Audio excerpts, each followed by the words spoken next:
ഡൽഹി വസന്ത് കുഞ്ചിലെ Shri Sharada institute of Indian management റിസർച്ചിലെ മുൻ ഡയറക്ടർ ഡോക്ടർ പാർത്ഥസാരഥി എന്ന ചൈതന്യാനന്ദക്ക് കുരുക്ക് മുറുകുകയാണ്. ഇയാൾക്കെതിരെ പരാതി നൽകിയ വിദ്യാർത്ഥിനികളുമായുള്ള ചൈതന്യാനന്ദയുടെ കൂടുതൽ ചാറ്റുകൾ പോലീസ് കണ്ടെടുത്തു കഴിഞ്ഞു. വിദ്യാർത്ഥിനികളെ വലയിൽ വീഴ്ത്താൻ നടത്തിയ കൂടുതൽ വാട്സപ്പ് ചാറ്റുകളിലെ കൂടുതൽ വിവരങ്ങളാണ് ഇപ്പോൾ പുറത്തു വരുന്നത്. അതിൽ ഏറ്റവും ശ്രദ്ധേയമായത് ആ വിദ്യാർത്ഥിനികളിൽ ഒരാളുമായുള്ള ചാറ്റിൽ ദുബായിലെ ഒരു ഷെയ്ഖിന്റെ കാര്യം ചൈതന്യാനന്ദ പരാമർശിക്കുന്നതാണ്. ഒരു ദുബായ് ഷെയ്ഖിന് ഒരു സെക്സ് പാർട്ണറിനെ ആവശ്യമുണ്ടെന്നും നിങ്ങളുടെ സുഹൃത്തുക്കളിൽ ആരെങ്കിലും ഉണ്ടോ എന്നുമാണ് ഇയാൾ ചോദിക്കുന്നത്.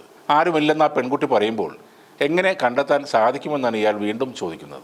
അതിനും ആ പെൺകുട്ടി അറിയില്ലെന്ന് തന്നെയാണ് മറുപടി പറയുന്നത്. എന്നിട്ടും ഇയാൾ വീണ്ടും ചാറ്റ് തുടരുകയാണ്. ക്ലാസ്മേറ്റ്സ്, ജൂനിയർ അങ്ങനെ ആരെങ്കിലും ഉണ്ടോ എന്ന് ഇയാൾ പിന്നെയും ചോദിക്കുന്നു. 62 വയസ്സുള്ള ആളാണ് ഈ ചൈതന്യാനന്ദ എന്ന പാർത്ഥസാരഥി എന്ന കാര്യവും ഓർക്കണം. മറ്റൊരു പെൺകുട്ടിയുമായുള്ള ചാറ്റിൽ സ്വീറ്റ് ബേബി ഡോട്ടർ ഡോൾ എന്നാണ് പെൺകുട്ടിയെ ഇയാൾ വിശേഷിപ്പിക്കുന്നത്.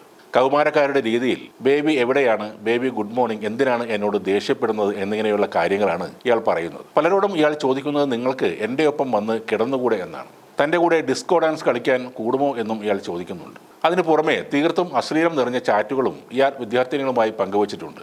ഈ കേസിലെ പരാതിക്കാരെല്ലാം ഇൻസ്റ്റിറ്റ്യൂട്ടിലെ ബിരുദാനന്തര ഡിപ്ലോമ വിദ്യാർത്ഥിനികളാണ്.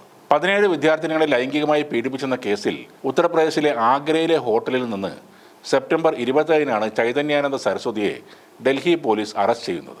ചൈതന്യാനന്ദുമായി ബന്ധപ്പെട്ട് 8 കോടി രൂപ പോലീസ് മരവിപ്പിച്ചിരുന്നു. ഇയാളുടെ ഐപാഡും 3 മൊബൈൽ ഫോണുകളും പോലീസ് പിടിച്ചെടുക്കുകയും ചെയ്തു. ശാരദ ഇൻസ്റ്റിറ്റ്യൂട്ടിന്റെ ബേസ്മെന്റിൽ നിന്ന് പ്രതി ഉപയോഗിച്ചതായി പറയപ്പെടുന്ന ഒരു വോൾവോ കാറും പോലീസ് അന്ന് പിടിച്ചെടുത്തിരുന്നു. കൂടാതെ ഉന്നത അന്താരാഷ്ട്ര നയതന്ത്രജ്ഞനാണ് താനെന്ന് തെറ്റിദ്ധരിപ്പിക്കാൻ ചൈതന്യാനന്ദ സരസ്വതി വ്യാജ ID കാർഡുകൾ ഉപയോഗിച്ചുവെന്നും ഡൽഹി പോലീസ് കണ്ടെത്തി. ഐക്യരാഷ്ട്രസഭയിലെ സ്ഥിരം അംബാസഡർ, ഇന്ത്യയുടെ പ്രത്യേക ദൂതൻ, ബ്രിക്സ് രാജ്യങ്ങളുടെ ജോയിന്റ് കമ്മീഷൻ അംഗം എന്നിങ്ങനെ രേഖപ്പെടുത്തിയ കാർഡുകളാണ് പിടിച്ചെടുത്തത്. പിടിച്ചെടുത്ത കാർഡുകൾ പൂർണ്ണമായും വ്യാജമാണെന്നും ഇയാൾക്ക് അതുമായി ഒരു ബന്ധമില്ലെന്നും അധികൃതർ പറഞ്ഞു. അതിനു പുറമെ ഒട്ടേറെ വിമാന കമ്പനികളുടെ എയർ ഹോസ്റ്റസ്മാർ അടക്കമുള്ള വനിതാ ക്യാബിൻ ക്രൂ അംഗങ്ങൾക്കൊപ്പമുള്ള ഫോട്ടോകൾ ഇയാളുടെ ഫോണിൽ സൂക്ഷിച്ചിരുന്നതായും പോലീസ് കണ്ടെത്തി. പല സ്ത്രീകളുടെയും സോഷ്യൽ മീഡിയ പ്രൊഫൈൽ ചിത്രങ്ങളുടെ സ്ക്രീൻഷോട്ടുകളും ഇയാളുടെ മൊബൈലിൽ സേവ് ചെയ്തിരുന്നു. ഇയാളുടെ സഹായികളായ 2 സ്ത്രീകളെ പോലീസ് കസ്റ്റഡിയിലെടുത്ത് ചോദ്യം ചെയ്തിരുന്നു. അവരിൽ നിന്നും കിട്ടുന്ന വിവരങ്ങളുടെ അടിസ്ഥാനത്തിലും ഇനി അന്വേഷണം നടത്തും. ഈ ചൈതന്യാനന്ദ സ്വാമിക്ക് നിസ്സാരമായ കാമാർത്തിയല്ല ഉള്ളത്. ദുബായ് ഷെയ്ഖിന് വരെ സെക്സ് പാർട്ണറെ ആവശ്യമുണ്ടെന്നാണ് ഈ സ്വാമി പറയുന്നത്.